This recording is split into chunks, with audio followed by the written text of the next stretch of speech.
सर्वप्रथम मी आमचे राष्ट्रीय अध्यक्ष सन्माननीय मल्लिकार्जुन खरगे साहेब, आमच्या नेत्या सोनिया गांधीजी, देशाचे विरोधी पक्षाचे नेते सन्माननीय राहुल गांधीजी, महाराष्ट्राचे अध्यक्ष सन्माननीय हर्षवर्धन सपकाळ, आमच्या नागपूरचे सुनील केदारजी, नितीन राऊतजी, सतीश चतुर्वेदीजी, आमचे मित्रपक्षाचे नेते NCPचे सन्माननीय अनिल देशमुखजी, सर्व किशोर कुमेरियाजी, राहुल देशमुखजी आणि संपूर्ण नेते आहेत आमचे जिल्हाध्यक्ष सन्माननीय प्रफुल्ल गुडदे पाटीलजी, त्यानंतर आमचे नेते विकास ठाकरेजी, या सर्वांचं मी सर्वप्रथम आभार मानतो की त्यांनी माझ्यावर विश्वास टाकला आणि हा सन्मान जो आहे तो भारतीय राष्ट्रीय काँग्रेसकडून लढण्याचा दिलेला आहे. सर्व नेते सोबत असल्यामुळे मला पूर्ण आशा आहे की आम्ही ताकदीने ही निवडणूक लढू.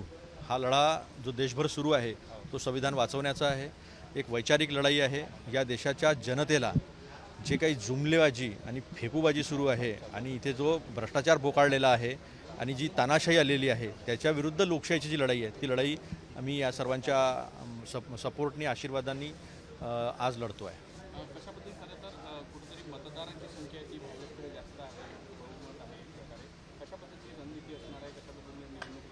नाही, हे लोकप्रतिनिधींनी निवडण्याची जरी लढाई असली तरी लोकप्रतिनिधीवर एक प्रेशर आहे. ज्या पद्धतीनं आपण पाहिलं, नीट असेल, CBSE असेल, भ्रष्टाचार असेल, महागाई असेल, या सगळ्या गोष्टींनी सामान्य जनता जी आहे ती पिसलेली आहे. तरुणांना भविष्य राहिलेलं नाही आहे आणि त्यांच्या होटवर हे सगळे लोक निवडून आलेले आहे. त्यामुळे या लोकप्रतिनिधींना माहिती आहे की ही वैचारिक लढाई आहे आणि आम्ही याच्यापूर्वीसुद्धा जिंकलेलो आहे. आपण राजेंद्र मुळकांची लढाई पाहिली असेल त्यावेळेसुद्धा आमच्याकडं पूर्णसं बहुमत नव्हतं. ज्यावेळेस पदवीधर मतदारसंघामधनं अभिजित वंजारी लढत होते त्यावेळेस 58 वर्षानंतर आम्ही ती लढाई जिंकलो होतो. त्यामुळे ही वैचारिक लढाई आहे आणि हा विचार जो आहे लोकशाही संविधान वाचवण्याचा आणि जनतेला या जाचातून मुक्त करण्याचा हा लढा आहे. त्यामुळे कोणाकडे किती मतदार आहे, कोणत्या पक्षाचे किती निवडून आलेले आहे नगरपालिकेमध्ये, नगरपंचायतीमध्ये, महानगरपालिकेमध्ये, हा विषयच नाही आहे.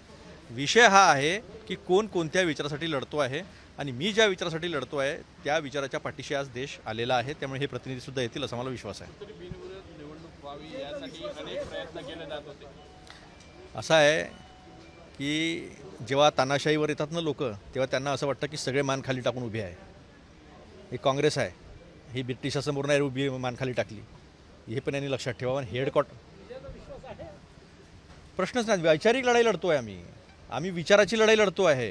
पूर्ण विश्वास आहे की लोकांना उत्तर द्यावं लागेल जनतेला की लोकशाहीसाठी लढणाऱ्या पक्षाच्या पाठीशी तुम्ही का उभे राहिले नाही. त्यामुळे मला पूर्ण विश्वास आहे की लोकशाहीसाठी, संविधानासाठी जो काँग्रेस पक्ष लढतो आहे त्याच्या पाठीशी उभे राहतील असा मला विश्वास आहे.